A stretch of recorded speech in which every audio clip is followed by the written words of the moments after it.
ಸ್ವಾದ ಸರೋವರಕ್ಕೆ ಸ್ವಾಗತ.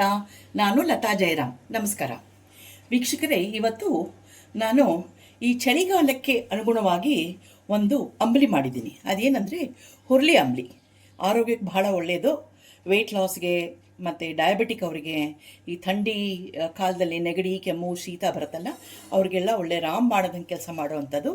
ಇದು ಒಂದು ಮನೆ ಮದ್ದು.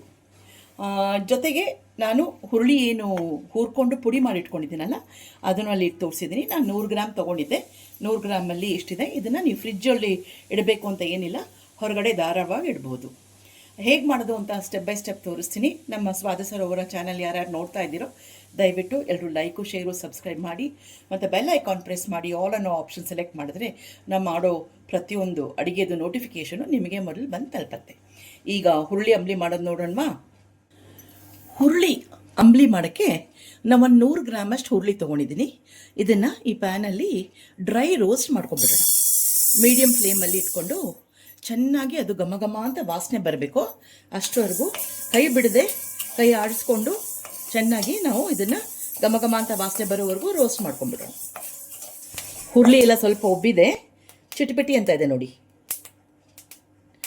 ಓಕೆ, ಮತ್ತು ಒಳ್ಳೆ ಪರಿಮಳ ಬರ್ತಾ ಇದೆ. ಇನ್ನೊಂದು ಸ್ವಲ್ಪ ಹೀಗೆ ರೋಸ್ಟ್ ಮಾಡಿಬಿಡೋಣ. ಚೆನ್ನಾಗಿ ಹುರಿದಿದೆ. ಇವಾಗ ಗ್ಯಾಸ್ ಆಫ್ ಮಾಡಿಬಿಟ್ಟು ಬೇರೆ ಒಂದು ತಟ್ಟೆಗೆ ಹಾಕ್ಬಿಡೋಣ. ಇದನ್ನು ಪುಡಿ ಮಾಡ್ಕೋಬೇಕು. ಆದರೆ ಪೂರ್ತಿ ತಣ್ಣಗಾಗೋಕ್ಕೆ ಬಿಡೋದು ಬೇಡ. ಸ್ವಲ್ಪ ಬೆಚ್ಚಗಿರಬೇಕಾದ್ರೇ ಪುಡಿ ಮಾಡ್ಕೊಂಬಿಡೋಣ. ಸ್ವಲ್ಪ ರೂಮ್ ಟೆಂಪ್ರೇಚರ್ಗಿಂತ ಜಾಸ್ತಿ ಅಂದರೆ ಬೆಚ್ಚಗಿರಬೇಕು. ಆವಾಗ ಪುಡಿ ಮಾಡ್ಕೊಂಡು ಬರೋಣ. ಇವಾಗ ಒಂದು ಕುಟ್ಟಾಣಿ ತೊಗೊಂಡಿದ್ದೀನಿ. ಕುಟ್ಟಾಣಿಗೆ ಒಂದು ಚಿಟಿಕೆಯಷ್ಟು ಗಟ್ಟಿ ಇಂಗು, ಮತ್ತು 1 ಟೀ ಸ್ಪೂನಷ್ಟು ಜೀರಿಗೆ, ಒಂದು ಅರ್ಧ ಟೀ ಸ್ಪೂನಷ್ಟು ಮೆಣಸು, ಇದೆಲ್ಲ ಹಾಕ್ಕೊಂಡು ಕುಟ್ಟಾಣಿನಲ್ಲಿ ಚೆನ್ನಾಗಿ ಕುಟ್ಕೊಂಡ್ಬಿಡೋಣ.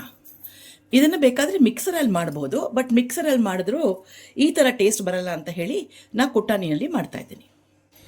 ಜೀರಿಗೆ ಮೆಣಸು ಇಂಗು ಎಲ್ಲ ಸ್ವಲ್ಪ ರಫಾಗಿ ಪುಡಿಯಾಗಿದೆ. ಇವಾಗ ಒಂದು ಅರ್ಧ ಇಂಚಷ್ಟು ಶುಂಠಿ, ಮತ್ತು ಒಂದು ಸ್ವಲ್ಪ ಕೊತ್ತಂಬರಿ ಸೊಪ್ಪು. ಬೆಳ್ಳುಳ್ಳಿ ಉಪಯೋಗಿಸೋರು ಈ ಸಮಯದಲ್ಲಿ ನೀವು ಒಂದು 2 ಅಥವಾ 3 ಪಾಡ್ ಬೆಳ್ಳುಳ್ಳಿ ಹಾಕೋಬಹುದು. ನಾನಿಲ್ಲಿ ಬೆಳ್ಳುಳ್ಳಿ ಈರುಳ್ಳಿ ಏನೂ ಉಪಯೋಗಿಸ್ದೆ, ಬರೀ ಹಿಂಗೆ ಉಪಯೋಗಿಸಿ ಮಾಡಿದ್ದೀನಿ. ಇದನ್ನು ಇವಾಗ ಅದ್ರ ಜೊತೆಗೆ ಸೇರಿಸಿ ಕುಟ್ಕೊಂಡ್ಬಿಡೋಣ. ಹುರಿದ ಹುರುಳಿ ಈಗ ಬೆಚ್ಚಗಾಗಿದೆ. ಮಿಕ್ಸರ್ ಜಾರಿಗೆ ಹಾಕ್ಕೊಂಡಿದ್ದೀನಿ. ಈಗ ಪುಡಿ ಮಾಡ್ಕೊಂಡ್ಬಿಡೋಣ. ಹುರಿದ ಹುರುಳಿ ಪುಡಿಯಾಗಿದೆ. ಇದು ಹಿಟ್ಟಿನಂಗೆ ನೈಸ್ ಆಗೋದಿಲ್ಲ. ಸ್ವಲ್ಪ ನಮ್ಮ ಚಿರೋಟಿ ರವೆ ಹಾಕಿ ತರತರಿ ಆಗುತ್ತೆ. ಈ ಹುರುಳಿ ಪುಡಿ ಬಗ್ಗೆ ಹೇಳಬೇಕು ಅಂದರೆ ಇದು ಪ್ರೋಟೀನ್ ಭರಿತ ಖಾದ್ಯ. ಇದನ್ನು ನಾವು ಚಪಾತಿ ಮಾಡಬೇಕಾದ್ರೆ ಚಪಾತಿ ಹಿಟ್ಟಿಗೆ ಜೊತೆ ಕಲಿಸ್ಕೋಬೋದು, ರಾಗಿ ಮುದ್ದೆ ಜೊತೆಗೆ ಹಾಕ್ಬೋದು, ಮತ್ತು ಜೋಳದ ರೊಟ್ಟಿ ಇರುತ್ತಲ್ಲ ಅದ್ರ ಜೊತೆಗೂ 1-2 ಸ್ಪೂನ್ ಅಷ್ಟೇ ಹಾಕಿ ನೋಡಿ. 1-2 ಸ್ಪೂನ್ ಅಷ್ಟು ಹಾಕಿಬಿಟ್ರೆ ಏನು ಪ್ರೋಟೀನ್ ಕೊರತೆ ಇರುತ್ತೋ ಅದನ್ನೆಲ್ಲ it will take care of. So ಹಾಗಾಗಿ ಅದಕ್ಕೆ ಮಾಡ್ಕೋಬೋದು. ಮತ್ತು ಡಯಾಬಿಟಿಕ್ ಅವರಿಗೆ ಇದು ಬಹಳ ಒಳ್ಳೆಯ ಡಯಟು. ಈ ಹುರುಳಿ ಅಂಬಲಿ ಡಯಾಬಿಟಿಕ್ ಅವ್ರು ಕುಡಿದ್ರೆ ಬಹಳ ಒಳ್ಳೆಯದು. ಈಗ ಅಂಬಲಿ ಮಾಡೋದು ನೋಡೋಣ. ಅಂಬಲಿ ಮಾಡೋಕ್ಕೆ ನೀವು ಎಷ್ಟು ಪ್ರಮಾಣದಲ್ಲಿ ಅಂಬಲಿ ಮಾಡ್ತೀರೋ ಅದರಂತೆ ನೀರು ಸೇರಿಸ್ಕೊಳ್ಳಿ.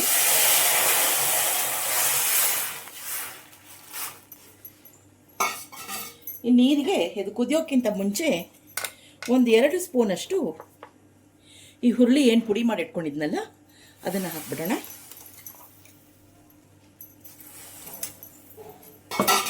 ಹಾಕಿ ಇದು ಕೈ ಆಡಿಸ್ತಾ ಇರಬೇಕು ಮತ್ತು ಚೆನ್ನಾಗಿ ಕುದಿಬೇಕು. ಕುದ್ರೆ ಒಂದು ಸ್ವಲ್ಪ ಗಟ್ಟಿ ಆಗುತ್ತೆ, ಮತ್ತು ಸ್ವಲ್ಪ ಕಾಲಾವಕಾಶ ತೊಗೊಳುತ್ತೆ. ಒಂದು 7-8 ನಿಮಿಷ ಬೇಕಾಗತ್ತೆ, ಯಾಕಂದರೆ ಹುರುಳಿ ಫುಲ್ ಬೇಯಬೇಕಲ್ಲ. ಅದು ಬೆಂದ ಮೇಲೆ ಇದೊಂದು ಸ್ವಲ್ಪ ಗಟ್ಟಿ ಆಗುತ್ತೆ. ಅಷ್ಟುವರೆಗೂ ಇದನ್ನು ಕುದಿಸೋಣ.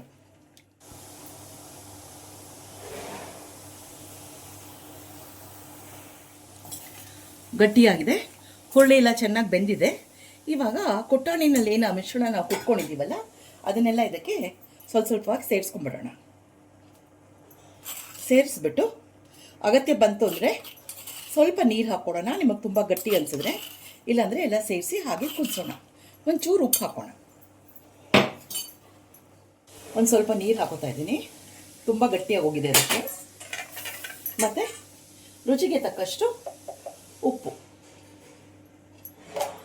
ಈ ಮಿಶ್ರಣ ಏನಿದೆಯಲ್ಲ ಇದು ಈ ಚಳಿಗಾಲದಲ್ಲಿ ಕುಡಿದ್ರೆ ಭಾಳ ಒಳ್ಳೆಯದು. ಸ್ಪೆಷಲಿ ನೆಗಡಿ ಕೆಮ್ಮು ಶೀತ ಇರೋರಿಗೆ ಇದು ಒಳ್ಳೆ ರಾಮಬಾಣ ಇದ್ದಂಗೆ. ಬೇಗ ನಿವಾರಣೆ ಆಗೋಗುತ್ತೆ. 1 ಡೋಸ್ ಕುಡಿತಿರೋ ಹಾಗೆ ನಿವಾರಣೆ ಆಗೋಗುತ್ತೆ.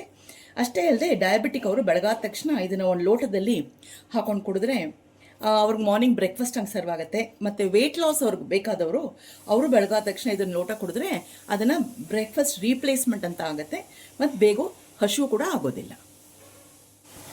ಇದನ್ನು ಪ್ರೆಗ್ನೆಂಟ್ ಇರೋರು ಆದಷ್ಟು ಅವಾಯ್ಡ್ ಮಾಡಿ, ಯಾಕಂದರೆ ಇದು ಬಹಳ ಹೀಟು. ಈ ಥಂಡಿ ಪ್ರಕೃತಿ ಇರೋರು ಅಂದರೆ ಶೀತ ಪ್ರಕೃತಿ ಇರೋ ಶರೀರದವ್ರಿಗೆ ಇದು ಬಹಳ ಒಳ್ಳೆಯದಾಗುತ್ತೆ ಇದು ಕುಡಿದ್ರೆ. ಹೀಟ್ ಜಾಸ್ತಿ ಆದರೂ ಪರವಾಗಿಲ್ಲಪ್ಪ ಆರೋಗ್ಯ ಬೇಕು ಅನ್ನೋರು ಧಾರಾಳವಾಗಿ ಕುಡಿಬೋದು. ಈಗ ಇದು ನೆಗಡಿ ಕೆಮ್ಮಿರೋರು, ಯಾಕಂದರೆ ಆಯುರ್ವೇದ ಪ್ರಕಾರ ನೆಗಡಿ ಕೆಮ್ಮು ಅಥವಾ ಗಂಟಲು ಕಿರಿಕಿರಿ ಕೆರೆತಾ ಇರೋರು ಅವರೆಲ್ಲ ಇದನ್ನು ಕುಡಿಬೋದು. ಬಟ್ ಆಯುರ್ವೇದ ಪ್ರಕಾರ ಏನಂತಾರೆ, ಅದಕ್ಕೆ ಮೊಸರು ಸೇರಿಸಬಾರ್ದು ಅಂತ. ಬಟ್ ನಾವು ಅಂಬ್ಲಿಗೆ ಮೊಸರು ಸೇರಿಸ್ತೀವಿ. ಸೊ ನೆಗಡಿ ಕೆಮ್ಮಿರೋರು ಮೊಸರು ಇಲ್ಲದೇ ಹೀಗೆ ಕುಡೀರಿ. ಈಗ ಗ್ಯಾಸ್ ಆಫ್ ಮಾಡಿಬಿಟ್ಟು ನಾವೊಂದು 1/4 ಲೀಟ್ರಷ್ಟು ಮೊಸರು ತೊಗೊಂಡಿದ್ದೀನಿ. ಅದನ್ನು ಚೆನ್ನಾಗಿ ಕಡ್ದಿಟ್ಟಿದ್ದೀನಿ. ಇದನ್ನು ಇವಾಗ ಮಜ್ಜಿಗೆನ ಇದಕ್ಕೆ ಸೇರಿಸ್ಬಿಡೋಣ. ಮಜ್ಜಿಗೆ ಸೇರಿಸ್ತಾ ಇದ್ದೀನಿ. ಗ್ಯಾಸ್ ಆಫ್ ಮಾಡಿದ್ದೀನಿ. ಆಫ್ ಮಾಡಿಬಿಟ್ಟು ಸೇರಿಸ್ತೀನಿ. ಯೂಶ್ವಲಿ ಹಳ್ಳಿ ಕಡೆ ಎಲ್ಲ ಅಂಬ್ಲಿ ಅಂದರೆ ಲೋಟದಲ್ಲಿ ಕುಡಿಯೋದೇ ಇಲ್ಲ. ಅವರು ಬಿಸಿ ಬಿಸಿ ಅಂಬ್ಲಿನ ಒಂದು ತಟ್ಟೆಗೆ ಹಾಕ್ಕೊಂಡು ಆರಿದ ಮೇಲೆ ಅದನ್ನು ಹಾಗೆ ಕುಡಿತಾರೆ, ಅಥವಾ ಬಿಸಿ ಬಿಸಿನೇ ಕುಡಿತಾರೆ.